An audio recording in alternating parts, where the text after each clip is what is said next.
Hello, welcome to our third webinar on photographic process identification funded by the National Endowment for the Humanities. My name is Alice Carver-Cubic. I'm a research scientist here at Image Permanence Institute. This webinar is being recorded and it will be available online later. So today we will discuss digital print media. Most of these processes were introduced in the 20th century. However, they have become the dominant form of photographic printing in the 21st century. This webinar is intended to be an overview, so we will focus on the most commonly used processes and materials. And again, as in our previous webinars, our discussion is going to focus on technology and materials and how this directly relates to physical characteristics that we use for identification. Please go ahead and ask questions as they come up, and I will answer them at the end.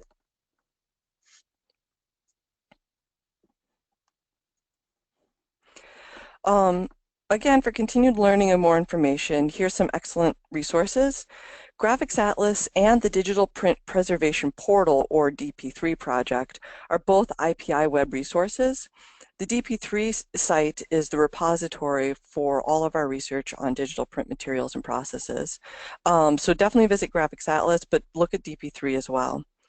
The George Eastman Museum's YouTube series does have a video on digital imaging. It takes more of a sort of cultural look, but it's definitely worth watching. And there's a lot of other great videos on YouTube that describe how digital imaging actually works. And finally, Martin Juergen's book on digital print identification and preservation is an absolute must-have. So remember to sign up for our other webinars.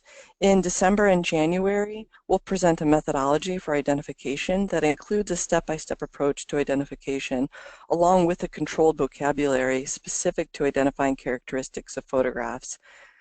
These presentations will take all the information from the first three webinars and sort of put the pieces together for you. It is a part 1 and part 2, so be sure to sign up for both. And I actually think of all the webinars, these two are the most important to attend. So let's get into digital photography. With the introduction of digital imaging, we need to change our definition of photography. With digital imaging systems, photography is no longer chemistry. So in your own luck, we're not going to talk about chemistry today, but photography is now electronics and computing. The image is captured on an image sensor. There's two main types which are listed here. They work slightly differently, but really to the same end, to electronically produce an image. I want to point out that the sensor is capturing and recording light, so the basic definition of photography, which is writing with light, still holds true. A digital camera works the same as the analog cameras that we discussed in the 19th and 20th century webinars. Light enters the camera, and the image is projected upside down and backwards.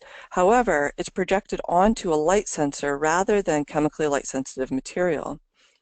The sensor itself is a silicon chip with millions of photosensitive sites called photodiodes, which are in a grid pattern. As light enters the camera, electrical charges build up on the sensor. The intensity of the charge is proportional to the intensity of light. So the more light, the greater the electrical charge. However, these photodiodes only detect light intensity, which in the end can only produce a black and white image. To create color, each section of the sensor is actually covered with red, green, and blue filters, which separates the visible light into red, green, and blue elements. If you joined us last month of the 20th century, this will sound familiar. You're remembering that this is exactly the way the first color photographic process worked.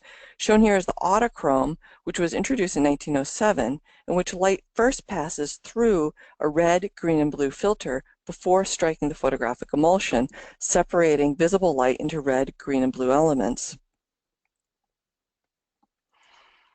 Okay, back to our image sensor. The rest of the camera is basically a computer. The camera measures the charge from each section of the sensor, and converts the charge into a number, which is used to reconstruct the image into picture elements called pixels. If you enlarge a digital image on your computer, you can see the individual pixels, each of which corresponds to a single section of the image sensor in the camera.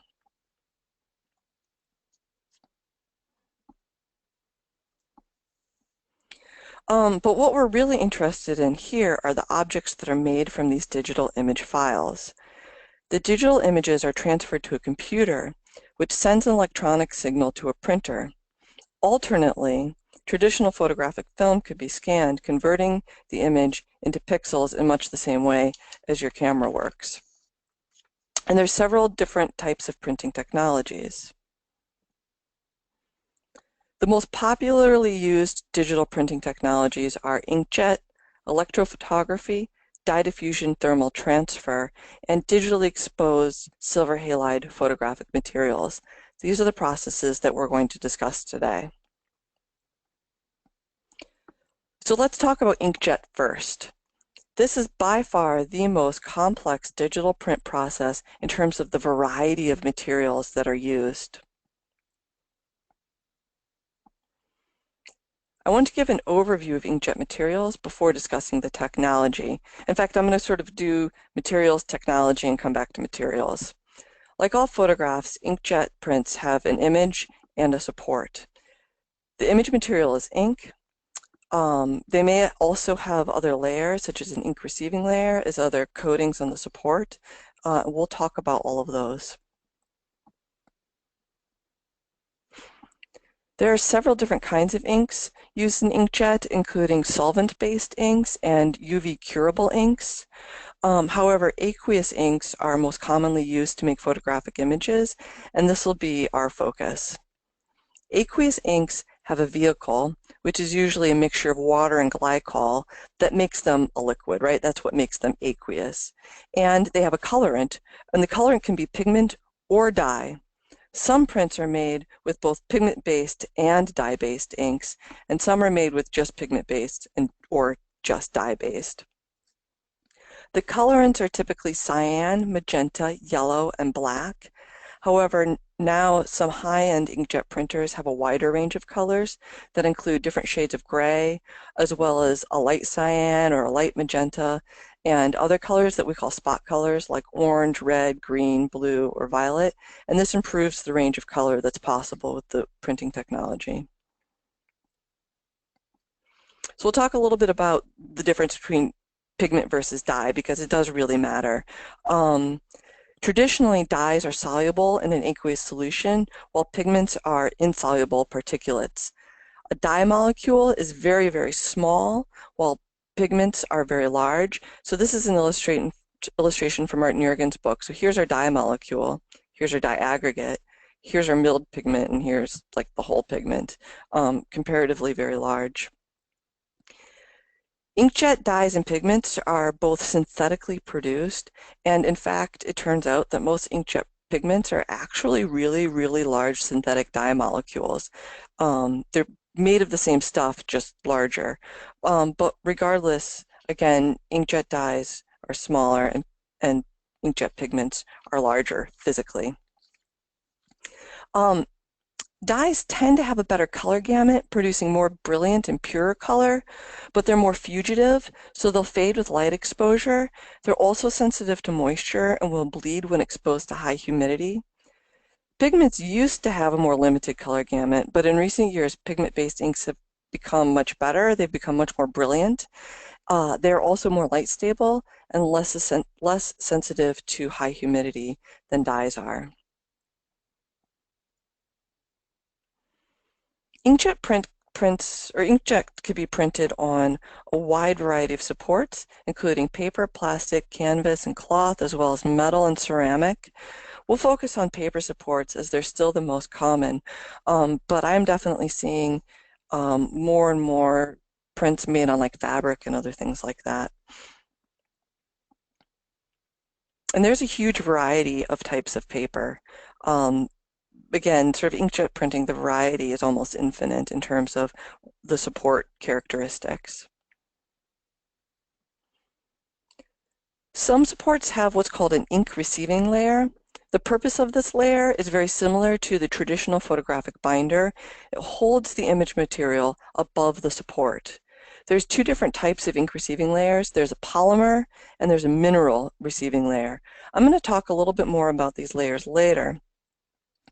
But I also want to add that some papers and some cloth supports are what we call inkjet sized.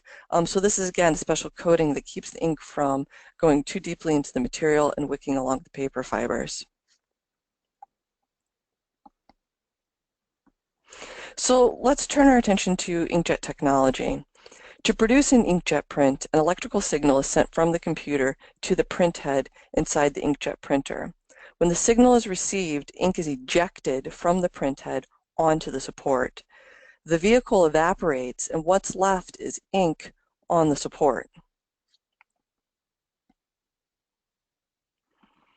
There are two inkjet systems. There's continuous inkjet and drop on demand. Here are illustrations of the print heads for each system. Print heads typically have three standard components. There's an ink reservoir, which holds the ink, of course, a nozzle, and a mechanism that forces the ink from the nozzle.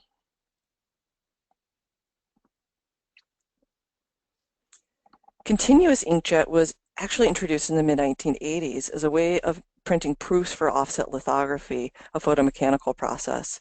It was soon adopted for creating photographic images by companies, most notably by Nash Editions, who was using this technology to make artists' prints.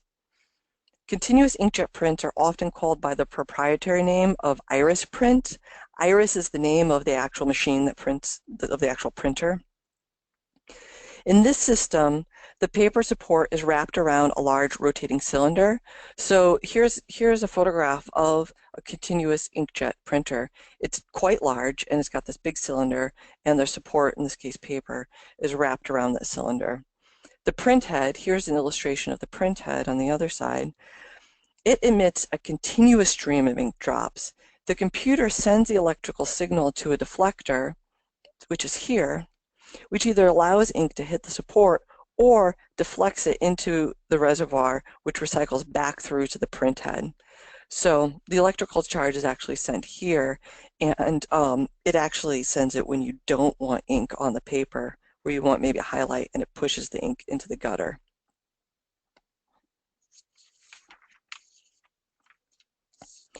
Continuous inkjet was used only by commercial printing companies, or companies like Nash Editions.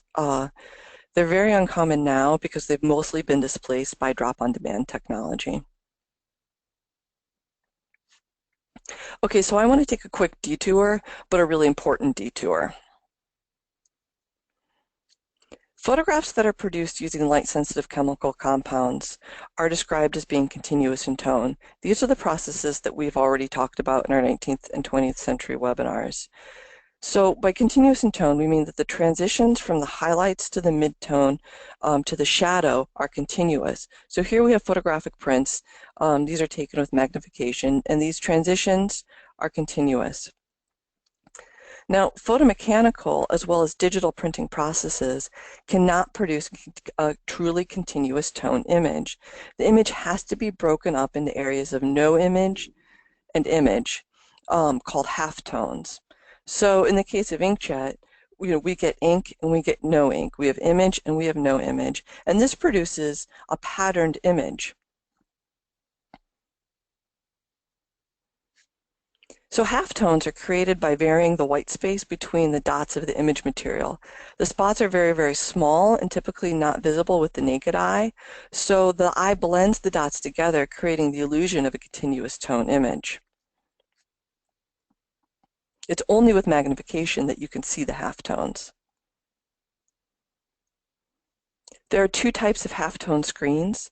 There's the amplitude modulated and the frequency modulated, or AM and FM respectively.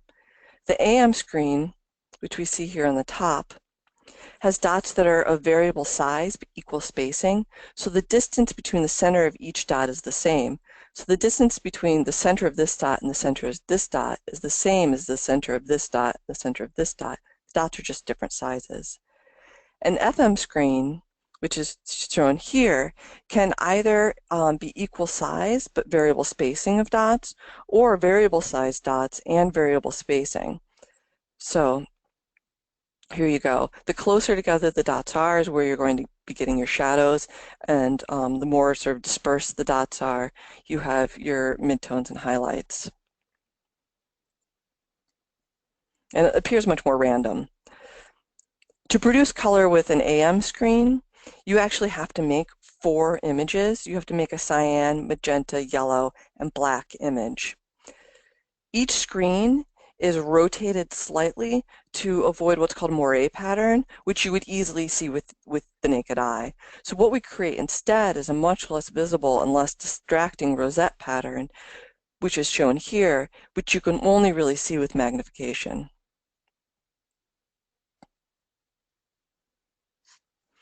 So here on the left is the visible rosette pattern of an AM screen with 10x magnification.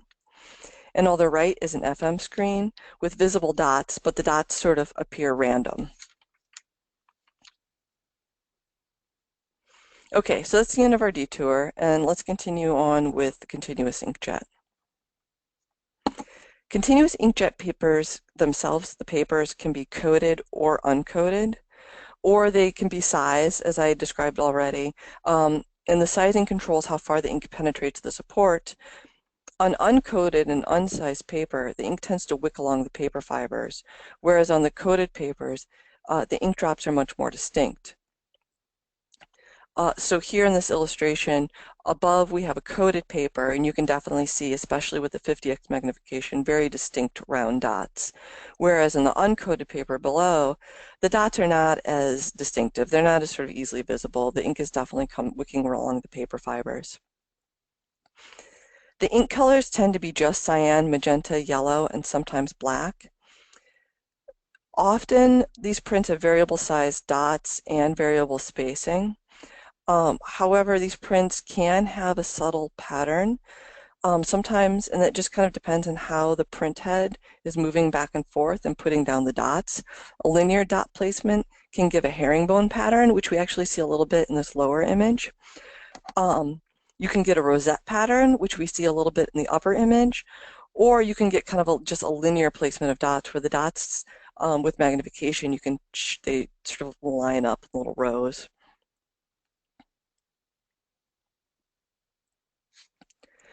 So drop-on-demand systems are the most popular ones now. In the drop-on-demand system, the computer sends an electronic signal to the print head, and ink is ejected from the nozzle only when the signal is received. There's 2 types of drop-on-demand inkjet. There's thermal and piezo. The thermal system, which is illustrated in this upper part, is also called bubble jet. The signal is sent to a heat element, which is shown here. This temporarily vaporizes some of the ink, which creates this bubble. Also will create a change in pressure, which forces some of the ink from the nozzle. The piezo printhead, which is shown below, this has a ceramic piezoelectric tile, which is shown here. When it receives the signal from the computer, it flexes, and that sort of pushes ink out of the nozzle. Thermal inkjet printers are the consumer-grade desktop printers and usually produce a lower quality image.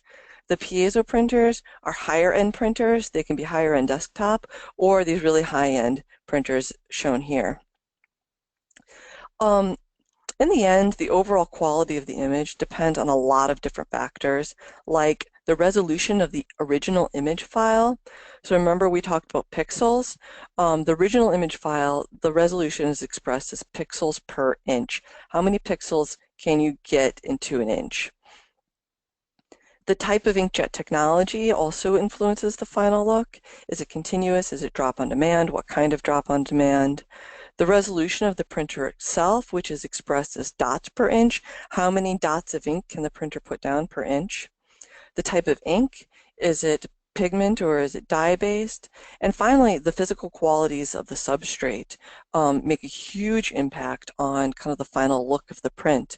I was recently visiting a colleague's studio, and she's trying to figure out what substrate is best for her work, and so she's printed the same image on lots of different papers as well as cloth, and that substrate really does change the way the image looks in the overall kind of aesthetic. So drop-on-demand prints have an FM screen, that random dot screen. Early drop-on-demand and consumer-grade printers have an FM screen with variable spacing and equal-sized dots. So that's sort of what you see here. Most recent high-end printers can produce an FM screen with variable size dots and variable spacing. This tends to produce a higher image quality. They also have, the high-end printers also have those additional ink colors like light cyan, light magenta, and so on.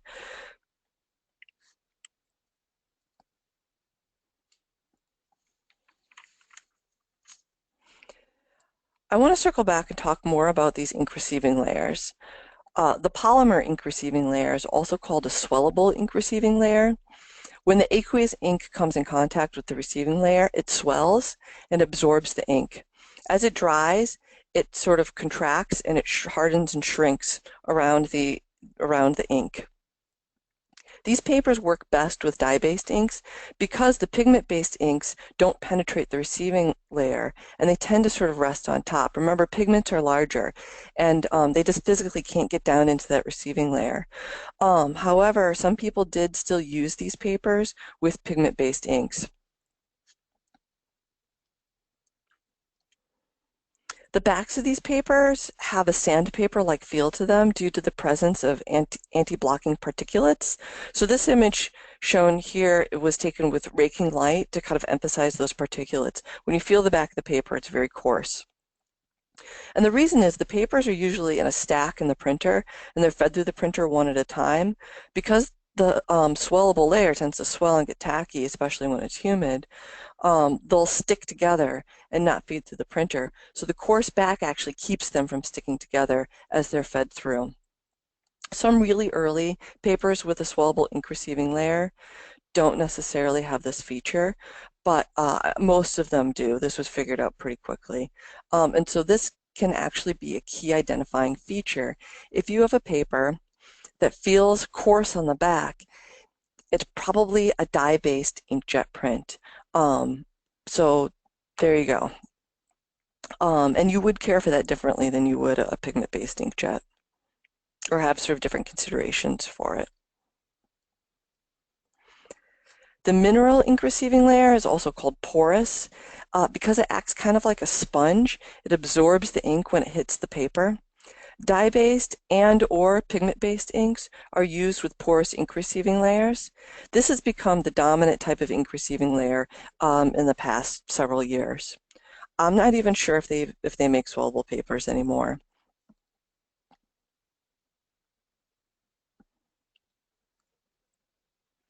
Oh, I'd also like to point out, going back, this illustration of the cross-section does show a pigment-based image. The pigment-based images, you can see, tends to rest at the top a little bit more. A dye-based ink would actually absorb further into the receiving layer. It would sort of come all the way through.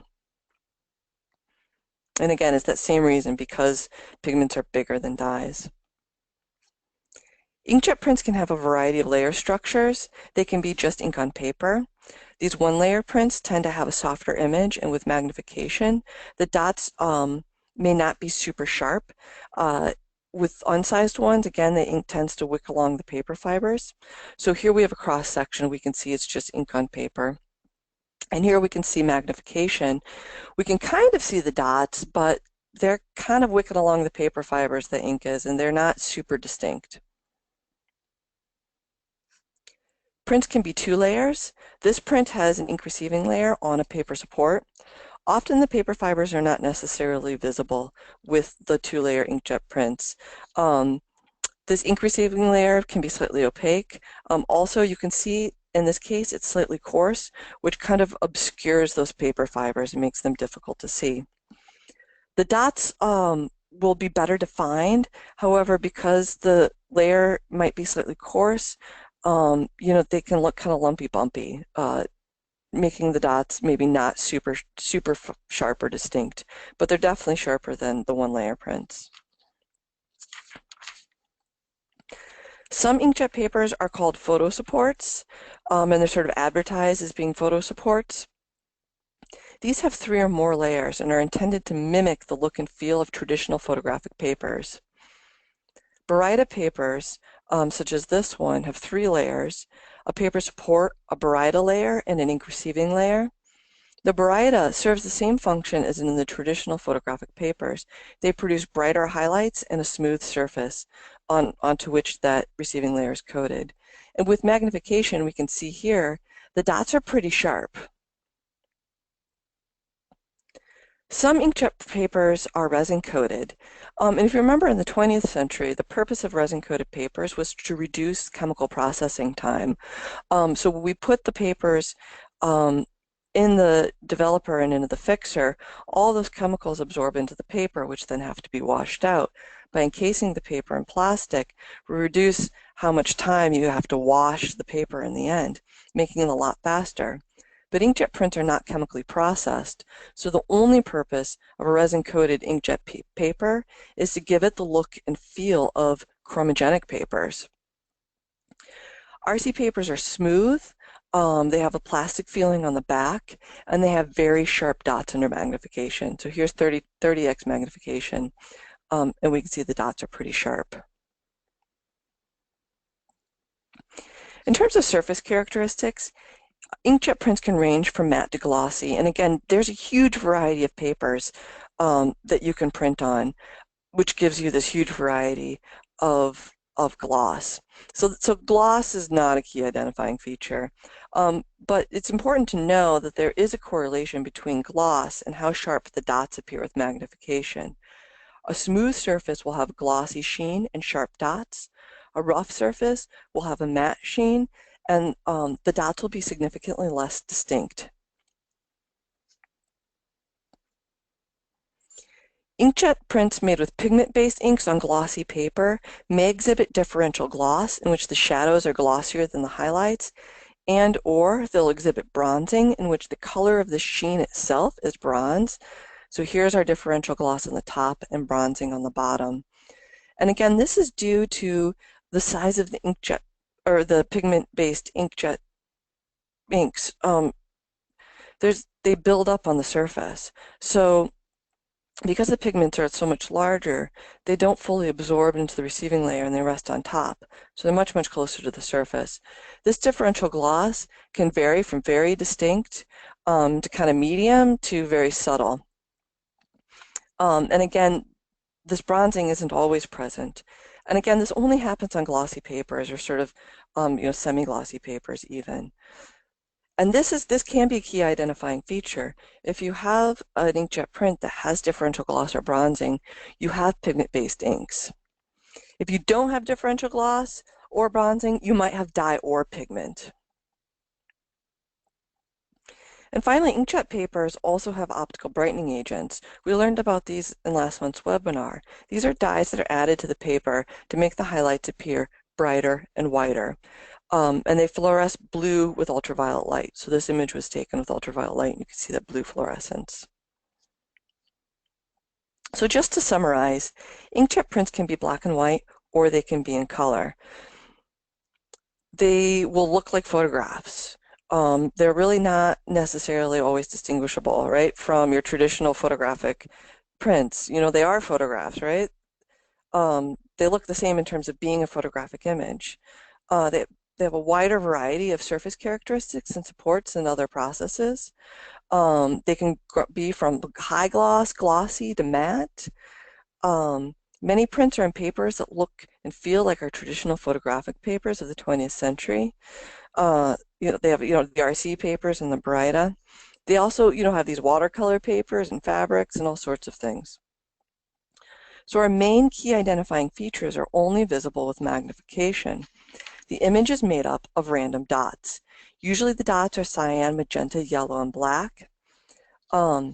Even if the image is black and white, they can be cyan, magenta, yellow, and black.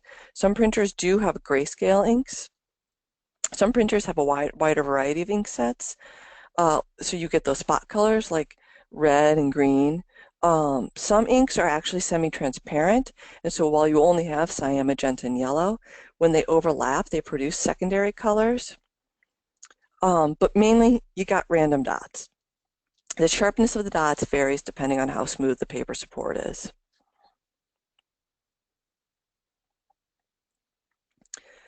And I just kind of, as an identification trick, sometimes seeing the difference between inkjet dots and the image grain of chromogenic dye clouds and chromogenic prints can be confusing when looking at these things with magnification. So I just want to point out that inkjet dots are small, but when you compare them to dye clouds in a chromogenic process, they're huge. So this is where we look to tools like Graphics Atlas to do that comparison when you're doing identification.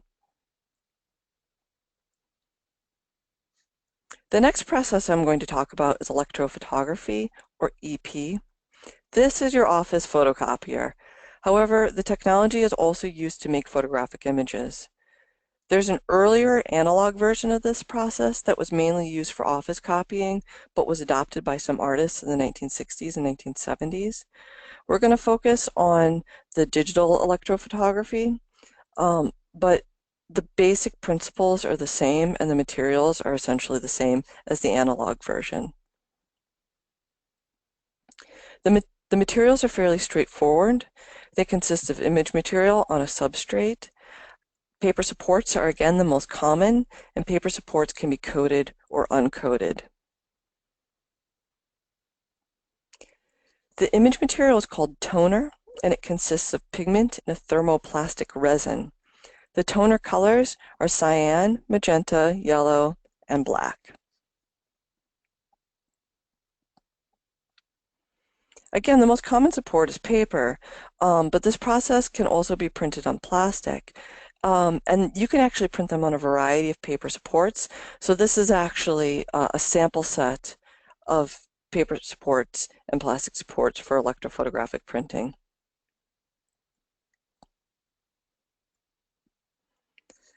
So let's talk about the technology. An electrophotographic printer has a photoconductor drum, which is also sometimes called a photoreceptor. So here's the drum. The drum is given an overall electrical charge by a corona. Here's the corona. In our case, it's giving us a positive charge, electrical charge all over the drum. The computer sends a signal to the printer, which also has a sensor, just like our digital camera.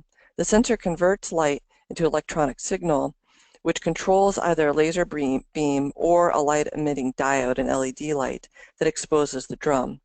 So the computer signal is sent, and then the laser is exposing the drum. This exposure selectively discharges areas on the drum that corresponds to areas of the image. So in this example, the light is discharging areas that correspond to the highlights or the white areas of the image. The toner particles have an opposite charge. In this case, they have a negative charge, and they're distributed onto the drum, and they only stick to where there's a positive charge. So again, we have our positive charge on the drum. The laser beam is discharging areas where we don't want any image. The toner particles also have a charge, but the opposite charge as to what the drum has. And so when we dust the toner particles onto the drum, they stick to where there's a charge. The drum rotates, and the toner is transferred from the drum onto the support. So this drum is going around in a circle as the paper is being fed through. And there's a second corona underneath the paper that's giving the paper itself an electrical charge. The electrical charge that the paper is receiving is stronger than the charge on the drum, so it's literally pulling the toner particles from the drum onto the paper. The paper continues through, and it passes through heated pressure rollers that fuse the toner to the surface. So we're fusing these toner particles, this thermoplastic resin, with heat, because thermo has heat, and pressure onto the support. The example that we're giving here is called the right white system. There's another system called right black, in which it's just the opposite, it's just reversed. The light source discharges areas that correspond to where you do want image, to the black areas, and the toner particles then have a positive charge, but it's essentially the same thing. There's just sort of more than one way to do this. So again, this technology is used in your color laser printer in your office or on your desktop laser printer. So the image here is, we've opened up our color laser printer in our own office, and you can see the toners are cyan, magenta, yellow, and black. And it actually puts down a cyan image, a magenta image, a yellow image, and a black image, one at a time. This technology is also used in what's called the digital press. This is what makes most of your print-on-demand items like photo books and holiday cards, as well as magazines and some packaging possible. And this also uses cyan, magenta, yellow, black. And some of these also, I think, use some spot colors. This technology has replaced offset lithography for some applications, and it's made this world of print-on-demand possible. Because the print is made from a digital file on a computer, each print can be different. The computer can send a different signal each time a substrate goes through the printer.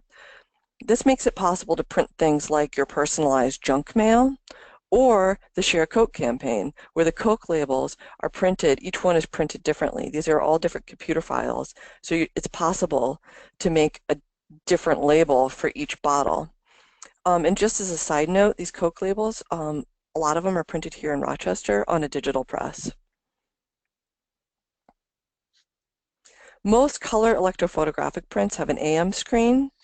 Again, we're making the cyan, magenta, yellow, black image, but we're rotating that screen slightly so that we get this rosette pattern, which is visible with low magnification, with 10x magnification.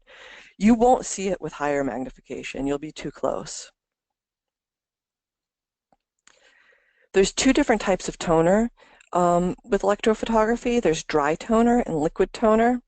Dry toner is composed of the colorant and the thermoplastic resin, which is a very fine particulates, and these are dusted onto the photoreceptor drum. So our dots are actually made up of lots of teeny tiny smaller dots or toner particles, so they appear rough and dusty. Dry toner is used in office printers, desktop printers, and many digital presses. Liquid toner is the colorant in the thermoplastic resin, which is actually dissolved in a solvent. The liquid toner then flows onto the photoreceptor. The toner is then transferred to a blanket where some of the solvent is allowed to evaporate, leaving it slightly tacky, and then it's transferred to the support where the rest of the solvent evaporates. These dots are relatively sharp in terms of, their edges. Unfortunately, these dots look very similar to halftone dots that are produced by the offset lithography photomechanical process. But liquid toner is only used in digital presses, and currently the HP Indico digital press is the only press that uses liquid toner. All other companies use dry toner. So in summary, electrophotographic prints can be used to make photographic images as well as documents, and the photographic images can be black and white or they can be color. With low magnification, they often have a rosette pattern. They can also have a kind of linear pattern depending on the printer that was used. Some of the early laser printers give you kind of a linear pattern. With higher magnification, dry toner dots are dusty and liquid toner dots are sharp.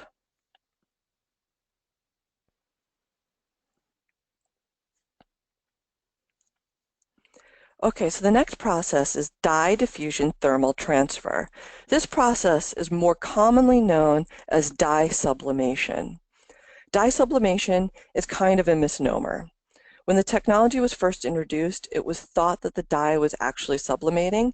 It was going from a solid phase directly to a gaseous phase. But it turns out that this isn't true. It's actually a diffusion process. The dye is diffusing from one thing to another. Dye diffusion thermal transfer is a mouthful, so I'm going to refer to it by its acronym D2T2. D2T2 prints are usually on a paper support. This is definitely the most common. They can be on a plastic support. This technology is actually used to make ID badges. But back to our paper support. The paper support is resin coated, so it feels like plastic on the back, and also has lots of other layers in there. The image material is dye. I'd also like to point out that I prefer dye diffusion thermal transfer over the dye sublimation as what we call this process, because dye diffusion thermal transfer is really describing exactly what's happening in this process. So in D2T2 printers, we have three main components. We have a thermal print head, a dye donor ribbon, and of course, our dye receiving paper. The signal is sent from the computer to the printer. A microprocessor separates the digital image into cyan, magenta, and yellow. The microprocessor, it's hard to say, the microprocessor sends a signal to the thermal array, which heats up.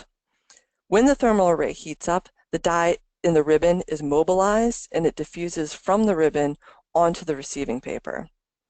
The thermal array can heat up to different temperatures, which controls how much dye is diffused, and this is what allows the printed image to have a wider tonal range and to get sort of a full color range. The thermal array itself is square, and the image is printed line by line, section by section, one color at a time. So, like the color assembly processes of the 20th century, the printer superimposes a cyan, magenta, and yellow image. And so in this illustration, we have a graphic illustration where we have, see the cyan, magenta, and yellow. And then in the final step, this isn't black. This is actually a clear wax coating, which is printed over the entire top of the print. And this wax coating serves to protect the image because the dye image is actually fairly susceptible to fading as well as environmental pollutants. So in this slide here, we have an image of the actual ribbon. We have our cyan, magenta, yellow, and then here you can see this clear one is actually that wax clear coat that goes on top. Most consumer photo kiosk printers are D2T2. There's also some consumer grade desktop printers. The thermal array is relatively large and therefore produces images that appear low resolution regardless of the resolution of the original image file. So with magnification, the image actually appears diffuse because the dyes are diffusing through. The image is pretty diffuse and continuous in tone, except that there's a faint grid pattern, which is also usually visible. Again, always look in the midtones when you're looking for a pattern. This grid is visible here. You can see with lower magnification, you can see that the line of the eye is sort of jagged. This is the grid pattern that is produced by that square thermal array. That's your key identifying feature.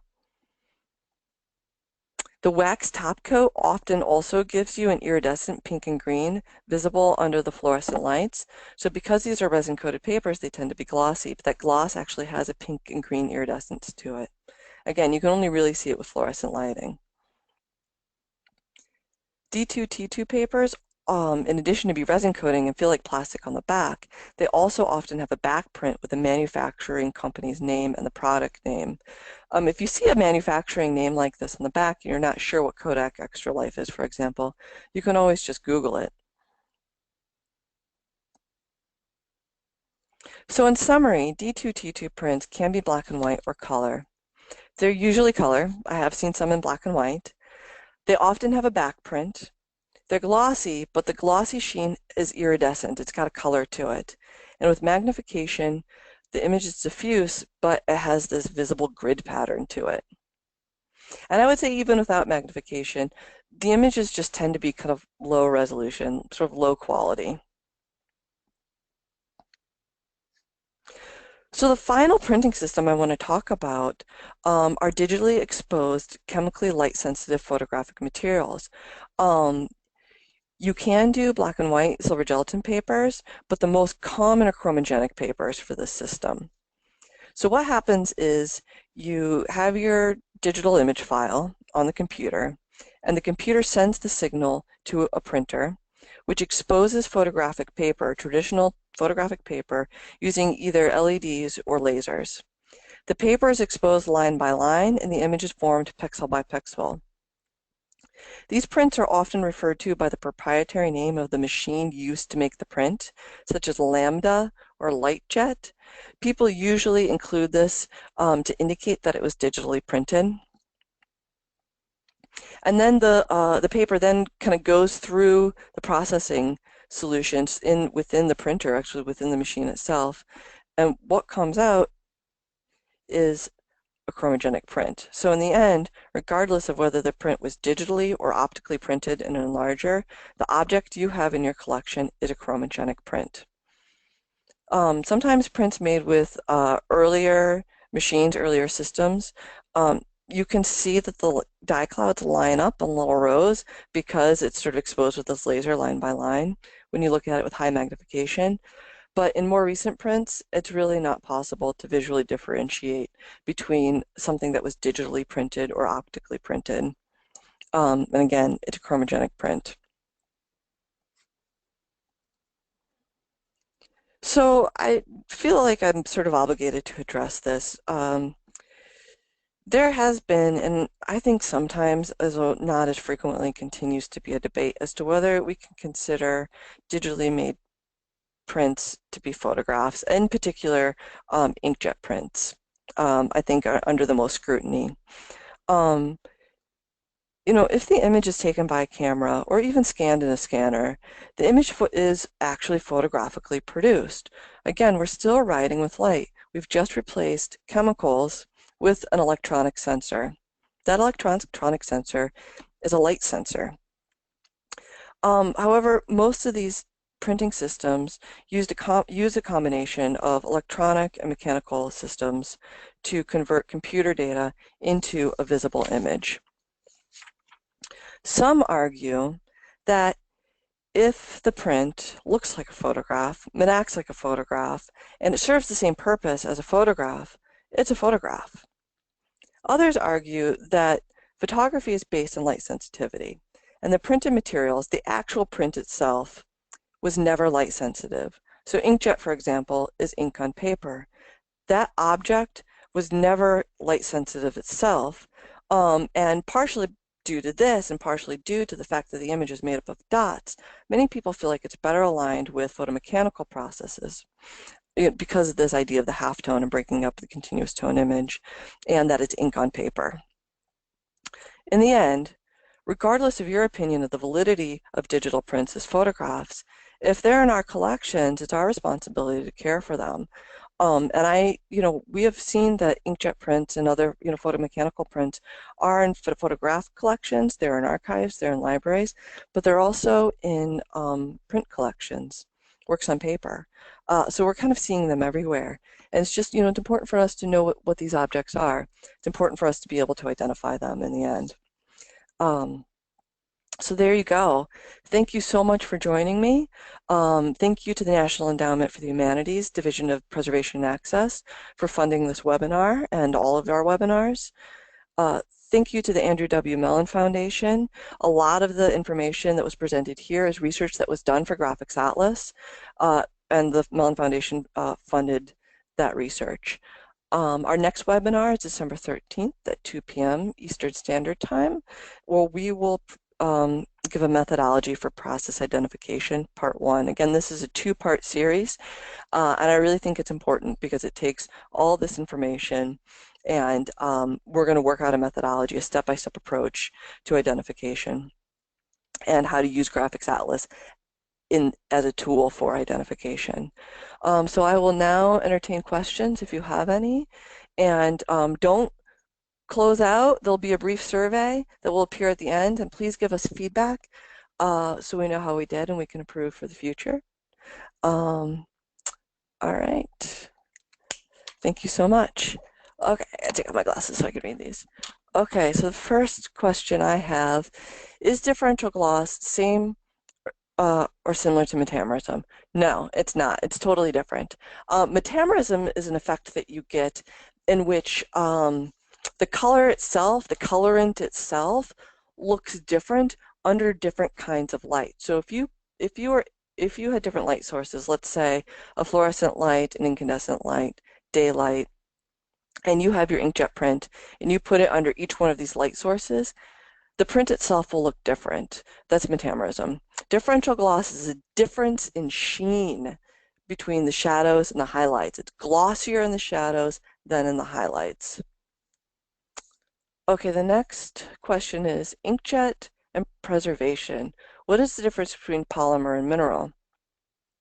Well, that is a good question. So the polymer layer, okay, so the first thing to say is just like our 20th century photographic materials that were made by manufacturers, everything's proprietary. So if I ask Kodak, what's in this? They're not going to tell me. And the same is with our inkjet papers. If I ask Hahnemühle or HP, what is this? They won't tell me. But what I can tell you is that swellable layer is a polymer. It's a mixture often of gelatin and a synthetic polymer like PVOH or something. And it swells. And again, these papers work much, much better with dye-based inks. And then it kind of closes down and it protects the image. And so it does a little bit better, I think, in terms of environmental pollutants, but fading of the dye image is a problem. The mineral is, it's like alumina and a bunch of other stuff in there. Unfortunately, I don't know if it's still the case, but it used to be the case for sure that these mineral layers, receiving layers, are actually made out of the same thing that many air filters are made out of. And so, you know, the air filter that filters all the pollutants out of the air is similar to what this receiving layer is. So if you can imagine, the receiving layer itself doesn't do particularly well with environmental pollutants. The receiving layers also, some of them have issues with light, so the layer itself can deteriorate with light exposure. And so, you know, the difference is not only in how the receiving layer receives the image, one swells and one's like a sponge, they're also very different in terms of their materials. So I hope that answers the question.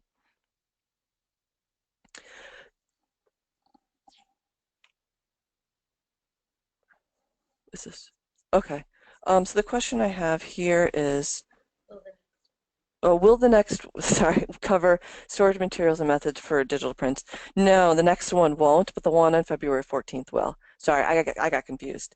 Join us on February 14th, and we will have a discussion of preservation as well as access for photographic collections and how kind of identification factors into that. Our next webinars will be an identification methodology, which I highly recommend. We've been using it in our workshops, and it's been extremely successful. I'm quite proud of it. Do swellable ink receiving layers remain swellable and water sensitive after the image is printed? They'll remain water sensitive if you get them wet because they swell, because the whole point is, you know, the ink is aqueous, it's watery, and so it swells when something wet hits it. And so they are sort of sensitive to high humidity, and also, you know, if you were like dunking in water. But they do shrink down and harden. They're not still like swollen and tacky after the ink dries because all of the vehicle of the water evaporates out. What's our next one? Okay. Is there a process of illumination, boom/resource you would recommend? Yeah, Graphics Atlas. Um, we have just, and this is going to be the topic for next month's webinar, is and the following month's webinar is we've actually created a search function in Graphics Atlas that's actually meant to be a tool to help you narrow down what the possibilities are based on identifying features, based on, you know, image color, gloss, as well as characteristics that are visible with magnification. So we're going to give you the step-by-step approach to doing that, as well as how to use Graphics Atlas to narrow it down. It's already on Graphics Atlas, so you can check it out. So there you go. Oh, I see. Sorry, you meant book instead of boom. Yep. I would also recommend Martin Jurgen's book. It like like the carrying ID of 19th century photographs, Martin also made a pull-out chart. It's great. I will say that Martin goes into some technologies that are less common, but you may find in your collections. Okay, the next one is, could you talk about metal prints? Does metal have the same type of porous pattern similar to paper? Um, where does all that ink sit? Typically, when we have a metal substrate for inkjet, they're the UV curable inks, and so the ink is actually it's not in water, it's not in aqueous, it's actually in a UV curable resin or polymer. So what happens is they print it on there, so you still get dots because you're still squirting ink out of a nozzle, but then you put it under an ultraviolet light, which then causes the polymer that the ink is in to harden. And so I think it's more superficial onto the surface of the metal, but the image material itself, the pigment, is actually in this kind of polymer. That's as far as I understand it. Are sublimation prints on metal long-lasting? I have no idea. I'm sorry, I really don't know. Your weakest, with the dye sublimation, the weakest link there is the dye itself, the dye image itself. Dyes are just more susceptible to fading, period. In terms of value of photographic object, how would you determine the materiality value of each print process? Do we value by longevity or other markers? Oh, that's more of a theoretical question, I guess. And I don't know if I really can answer it in a satisfactory way. I mean, all photographic objects have value, in my opinion. Whether it's the snapshot of your kid's birthday that you printed out on a dye sublimation printer, or if it's your, fine art inkjet that was made by an artist and hangs in a museum. To me, those are equally as valuable. It's just the materials are different. In terms of longevity, yeah, they deteriorate differently because they're made of different materials. But all photographic objects deteriorate differently. If we were to look at 20th century prints, the creme de la creme of photographic printing is probably your sulfur-toned silver gelatin in terms of long lasting. Are those more valuable? No. They're just different. So, for me, all photographs are valuable. And when we talk about value, there's lots of different kinds of value. There's monetary value, there's cultural value, there's, indexical value, all of those things.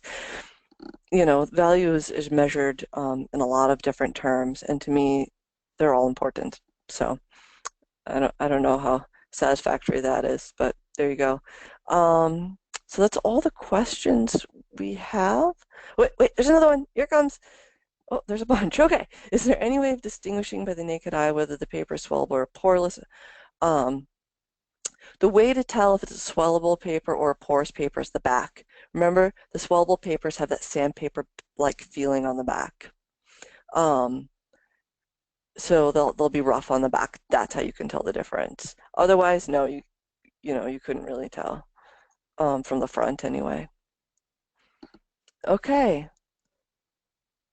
There aren't any other questions. Thank you. Any questions we didn't get to? We're running out of time here. I will answer them by email. I will email you. We have your email addresses, so I'll send you a personal reply.